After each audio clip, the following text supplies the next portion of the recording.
onda a todos? Bienvenidos a tu Fórmula. Después de 2 carreras de la temporada 2024 de la Fórmula 1, ya podemos comenzar a sacar ciertas conclusiones rumbo al resto del año. La primera de estas, sin duda alguna, es que Red Bull sigue siendo, y por mucho, la fuerza a batir. Sin embargo, después de ellos, que también además atraviesan una guerra civil, se encuentra Ferrari, Mercedes y McLaren ahí batallando, algo que le va a dar sabor sin duda a la temporada. Por lo que entonces en este video vamos a analizar tanto las fuerzas como debilidades de los equipos top de la parrilla 2024 de la Fórmula 1. Vamos a empezar con Mercedes, que después de que el porpoising fue el dolor de cabeza para la escudería de las 3 flechas, tanto en 2022 como en 2023, prácticamente a partir de que hubo el cambio de regulaciones, parecía que ya lo habían solucionado en el W15, después de que en Bahrein en los tests dieron muy buenas sensaciones y que confirmaron también en el Gran Premio, cuando incluso ellos podían ir tan abajo, no tenían rebote, por lo que su monoplaza puede estar tan pegado al suelo que el propio W15 de George Russell acabó sacando hasta chispas. Sin embargo, no todo fue felicidad cuando llegaron al segundo GP en Arabia Saudita, porque en las curvas de alta velocidad regresó el bendito porpoising, el maldito rebote, el dolor de cabeza de Mercedes para esta temporada. Esto se hace evidente cuando en el sector 1, en estas curvas rápidas, mientras por ejemplo Max Verstappen las pasaba con el 100% del acelerador a fondo, Hamilton lo tenía que hacer con un 60% de este acelerador, algo que evidentemente le acababa costando entre las curvas 4 y 8 más de una décima, nada más en ese pedazo del sector 1, con un déficit de 10 kilómetros por hora. Hamilton en el sector 1 era el octavo más rápido, mientras que era segundo y cuarto en el sector 2 y 3 respectivamente. Se puede concluir entonces que este W15 es muy competitivo en el resto de los rubros, pero que pierde demasiado en las curvas rápidas, principalmente por el porpoising. A esto Toto Wolff declaró: somos rápidos en casi todo lo demás, sabemos que tenemos un alerón trasero más pequeño, estamos compensando lo que perdemos en las curvas, pero es justo a alta velocidad donde estamos perdiendo todo el tiempo por vuelta. Vamos a ver cómo les va en Albert Park, debido a que por ejemplo es un circuito con unas curvas de semejante característica. A partir de la curva 7 hasta la chicana que conforman la 9 y la 10 es prácticamente un sector a 250 kilómetros por hora que lo componen pues curvas rápidas, un circuito con carga media. Hay que ver cómo se va a poder comportar ahí Mercedes, sobre todo porque les está pasando la pesadilla de cualquier equipo de Fórmula 1, y es que los datos en el simulador no concuerdan con los resultados en la vida real.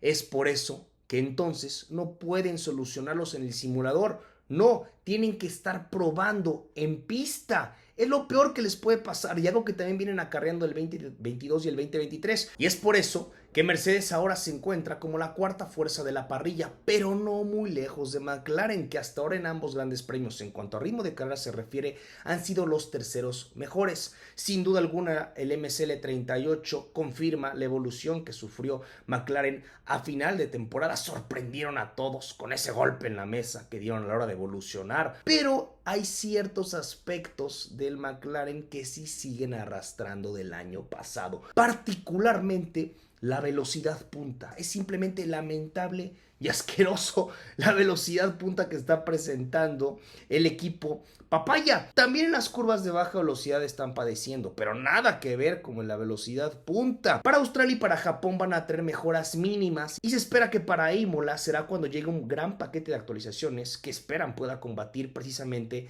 estas dos deficiencias. Vamos a analizar la velocidad punta y qué tan grave es. En la quali de Jeddah, los McLaren fueron los últimos 2, mientras que en carrera estuvieron entre los peores 7, Norris siendo el segundo peor, nada más por detrás de Lance Stroll. Y Lance Stroll porque acabó retirándose y porque nada más giró con alto combustible, con carga alta de combustible. El duelo que Hamilton sostiene con ambos McLaren en Jeddah deja en evidencia las fortalezas y debilidades de cada uno de los equipos. En el sector 1, Piastri le recortaba tremendo al W15 de Hamilton. El McLaren iba muy bien en esa parte del circuito. Norris estando por detrás de ambos, Red Bull inclusive, y Piastri, si bien no estaba también como su compañero de equipo, que además hay que aclarar que ambos McLaren tomaron distintos caminos ligeramente en cuanto a la configuración se refiere, por lo que entonces se pueden sacar igual conclusiones importantes. Piastri, como digo, no tan bien como Norris en el sector 1, pero sí por delante de Hamilton y de Russell. Ahora, si nos vamos al sector 3, así de superior como es Norris con respecto a Piastri en el sector 1, inversamente proporcional a lo bueno que es en el sector 1, en el sector 3, siendo el octavo peor piloto en el último sector, y Piastri, si bien a lo mejor no está tan bien como Norris en el sector 1,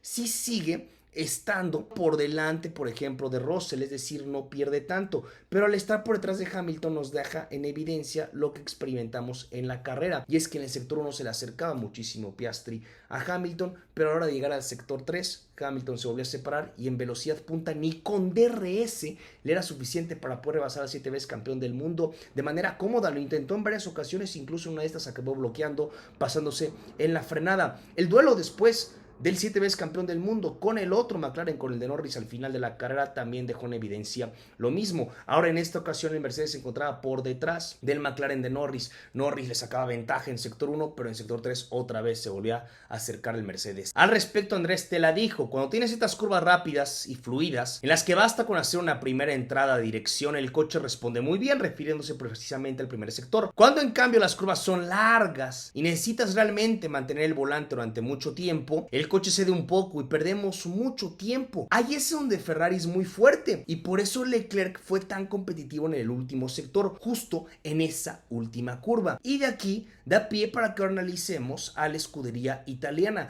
que ha mostrado un rendimiento en curvas de media velocidad impresionante. Incluso ha sido mejor en ese tipo de giros que el propio Red Bull. Además, se defiende en las curvas rápidas y a pesar de que sufre un poco en las curvas lentas, sobre todo en la tracción al salir de estas, las mejoras que ha tenido el SF24 se ven importantes y de cuidado, aunque tristemente en este momento se encuentra en una especie de limbo el cabalino rampante. Son lo suficientemente buenos como para que McLaren y Mercedes no se les acerquen, pero no lo suficientemente rápidos como para competirle a Red Bull. Vamos a analizar un poco el alerón trasero. Ferrari sufre en Jeddah, pagan en velocidad punta en ese alerón trasero, algo que no sucederá en Albert Park por las características de este circuito. Leclerc en Jeddah estuvo en el puesto 12 en cuanto a velocidad punta se refiere durante la carrera, y a pesar de que está confirmado y para fortuna de los tifosi el desgaste de los neumáticos es algo del pasado, ya quedó en la temporada pasada, del cual sufrieron todo el año, todo el 2022. Ahora parece ser que el problema es mantener y controlar la temperatura de los mismos. Si bien no es un problema de la gravedad y magnitud como era la gestión de los mismos y el desgaste de los propios del año pasado, este sí puede a lo mejor ocasionarles uno que otro dolor de cabeza. A pesar de eso, da la impresión de que Ferrari todavía no encuentra la configuración ideal para el SF24, que todavía no llegan a esa puesta a punto que quieren y que les gustaría, que sería el ideal. Por lo que entonces me atrevo a afirmar que todavía no vemos todo el potencial que nos puede ofrecer este SF24. Incluso me atrevo a pronosticar que cuando ya lo veamos, porque es un coche además que da mucho margen para poderlo mejorar, le estará arrebatando a Red Bull incluso unas victorias, ya refiriéndome a final de la temporada. Hay que tomar en cuenta eso, Las actualizaciones fuertes de Ferrari llegarán para Suzuka y para Imola. Suzuka siendo una pista en la que ahora sí podremos ver qué es lo que traen cada una de las escuderías y a lo mejor ya tener un orden más realista sobre dónde se encontrará cada uno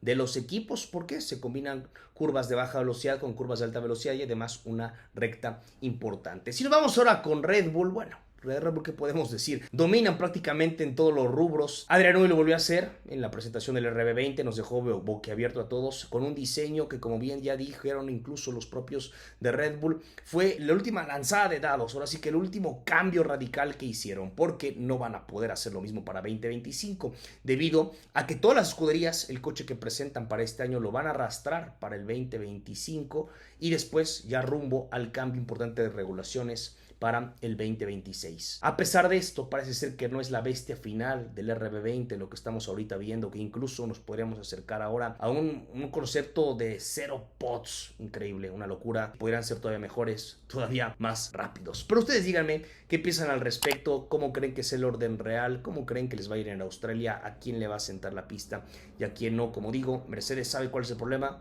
pero no sabe cómo corregirlo porque no tiene simulador, lo tiene que corregir en vivo. Y creo que a Ferrari le puede ir bastante bien. McLaren ya con ciertas actualizaciones, no con un paquete importante, ya que este llegará hasta Imola, pero sí con algo que a lo mejor podrían darles ciertas milésimas, incluso ciertas centésimas de mejoría. Déjenos en los comentarios su opinión al respecto, suscríbanse al canal, denos like, también síganos en redes sociales, en donde estaremos cubriendo todo lo que sucede en el Gran Premio de Australia 2024. Arroba tu Fórmula-1 en Instagram, arroba tu Fórmula en TikTok, también síganos en Spotify para nuestro podcast con el mismo nombre. Esto es Tu Fórmula.